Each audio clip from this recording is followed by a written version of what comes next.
Breaking news. Rajiv युवा मीतान club Lohattar के अध्यक्ष बने नरेश पोटाई और सचिव विकास राजू नायक।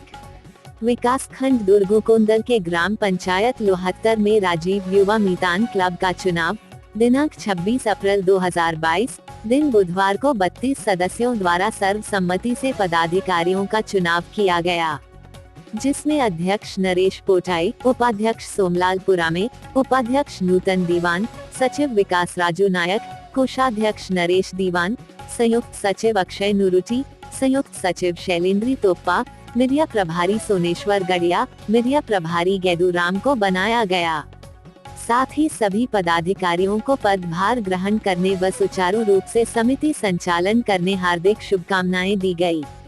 छत्तीसगढ़ और बस्तर के तमाम खबरों पर हमारी नजर, आपकी खबर हमारी कलम। बस्तर के तमाम छोटी बड़ी खबर से हमेशा अपडेट पाने के लिए अभी हमारे बस्तर न्यूज यूट्यूब चैनल को जरूर सब्सक्राइब कीजिए और वीडियो अच्छा लगे तो लाइक और कमेंट जरूर कीजिए। आज समय विशेष में बस इतना ही। कल फिर हाजिर होंगे नई खबरों के साथ। मुझे इजाजत दीजिए। नेहा श्रीवास्तव, धन्यवाद।